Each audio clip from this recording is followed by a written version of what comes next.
What's up everybody, Jamison Redding here with the Road Trip Angler. In this video, I want to cover 4 fishing rod setups that I think every angler should have, especially every kayak angler.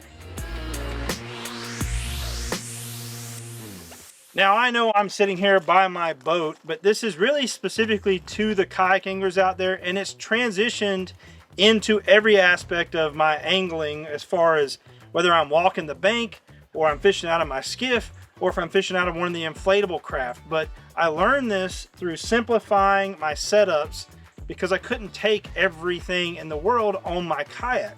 Now in this video, I'm going to be going over specifically my Rainshadow rods. These are all custom built rods. Now I picked the blanks through Rainshadows, and that's really what I'm going to be talking about, is how to choose that right blank setup. When it gets into the rod itself, or the rod brand itself, you can really find the brand that you want to use and that you have a lot of faith and confidence in. I've been working with Rainshadow for a very long time. They did not pay for this video, but all my rods are Rainshadow builds. But you can really utilize this information across the board. But I will tell you, not every rod manufacturer labels their rods the same way. Now they might say medium, medium fast, but one rod manufacturer's medium may be different than another rod manufacturer's medium. So you really have to find what works for you, but this is a good starting point. So let's jump into it. First of all, I'm going to talk about my go-to for the majority of what I fish for, and it is a Judge series from Rainshadow. Now getting into that series is actually designed to be a hybrid blank, so it's going to transition into glass. But again, I don't want to get too technical here.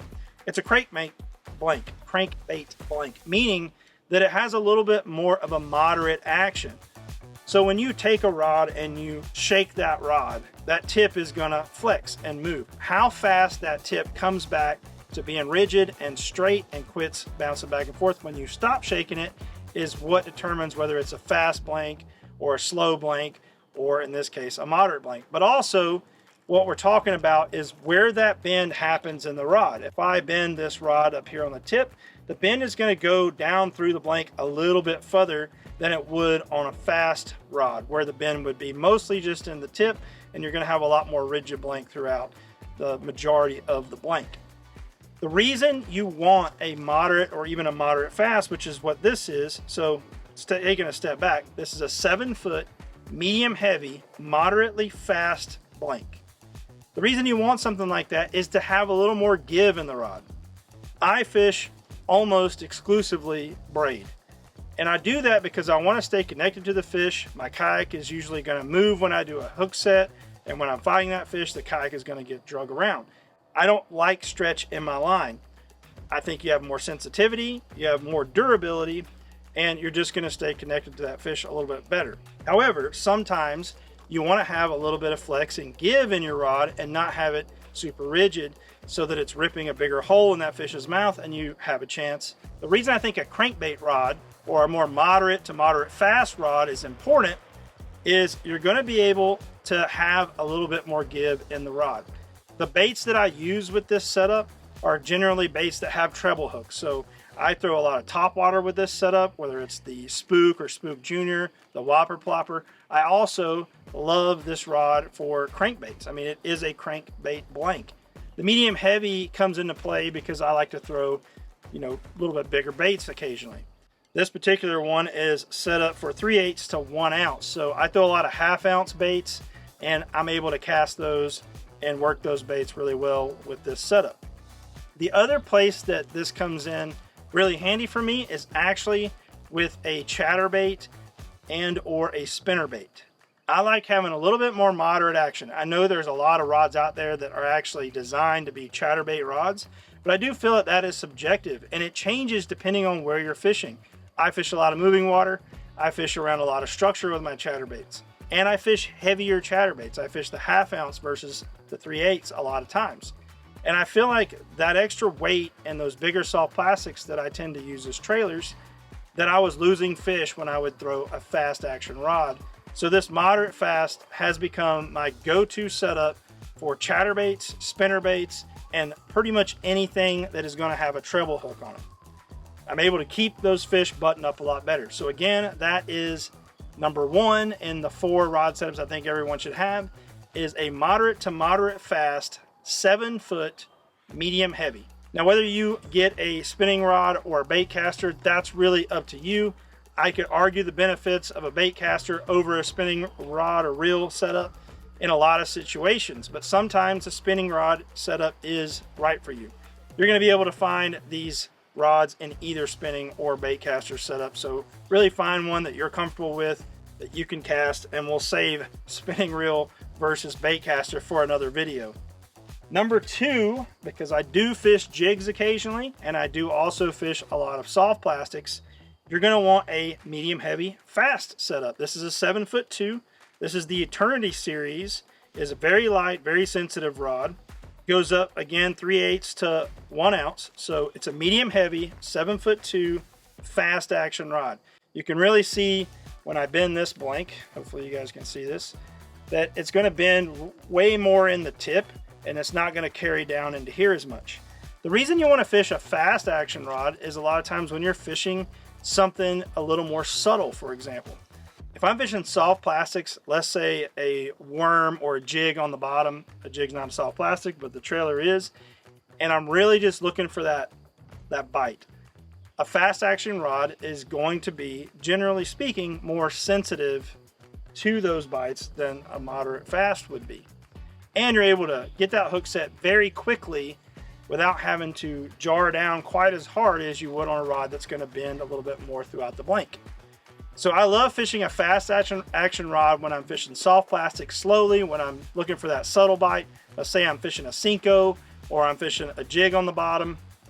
Typically not fishing anything with treble hooks as much, just because I don't need as much give in that rod, and it's usually just one hook in the fish's mouth, and it's generally with a Texas rig, soft plastic, or even a Carolina rig.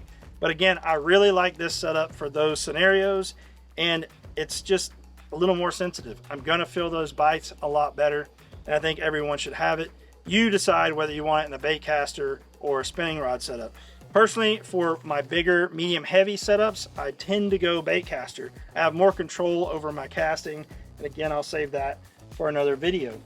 But that is number 2. So number 2, medium heavy, fast action, around 7 to 7'2". It just gets the job done for all those soft plastics and anything that I'm throwing that I'm looking for that more subtle bite. Now moving into the 3rd and 4th setup, it's actually the same thing as the 1st and 2nd setup, except for instead of medium heavy, you want to get a medium version of that. So I have here a spinning rod setup that is the exact same blank in every way. It's a 7-foot moderate fast Judge from Rainshadow. However, it's medium instead of a medium heavy. And the reason I like medium is because sometimes I'm not throwing as heavy of a bait. This is a great setup. I use this a lot inshore for smaller topwater if I'm chasing speckled trout. I also use it a lot for smaller crankbaits. I like, again, the moderate action for those crankbaits and jerk baits and things like that, but sometimes I don't need as much power in as the medium heavy has. You know, the medium gets the job done and does everything I want it to do. It's a lighter rod, and a lot of times I have my medium set up on a spinning rod. I'm not great at casting a bait caster with lighter lures. I can't skip it as well, so I know my limitations, and it's something I need to practice. But the spinning rod setup in the medium 7-foot moderate to moderate fast has been my go-to for a lot of different scenarios, especially inshore fishing for trout and redfish and fishing smallmouth bass with those lighter presentations. Now, if I was going to be doing the same thing, let's say a Ned rig versus a heavier plastic, that's when I would go into a medium setup, 7'2", fast action, again in a spinning rod setup. But if you're good at throwing a bait caster with lighter presentations, by all means, get after it. But I use this for Ned rigs and soft plastics. If I am fishing for reds and I'm just using, say, a diesel minnow, a soft plastic swim bait of some kind, or if I'm fishing worms that are smaller presentations, let's say a fluke, small jerk shads and things like that, I love this setup. I am able to get that hook set quick. I don't have a lot of weight in that presentation to worry about. I don't worry so much about the fish shaking that weight around and shaking those treble hooks around, because that's not what I'm fishing.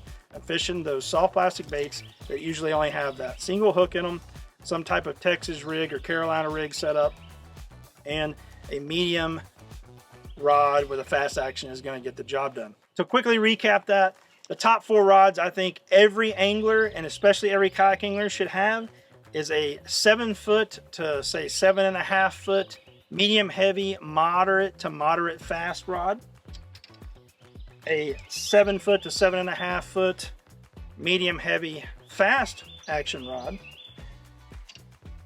and then a medium version of both of those. So a medium, moderate to moderate fast, 7 foot to 7.5, and a medium fast action rod in the 7 to 7.5. Get out there, try some different rods, find one you like and use it. If you'd like more information about Rainshadow and their blanks and where you can find a builder, I'll actually have their link in the description, so you can get on there and you can find a builder. It's actually a lot cheaper than you might think to get a rod really designed and set up to fit you perfectly. And when I'm talking about that, is finding the grips that you really like, the guides that you like, and even the spacing of where you want your handle or how long you want your handle. For me in a kayak, I like them a lot shorter. So hopefully that helps. I think you can catch just about anything that swims with these 4 rods.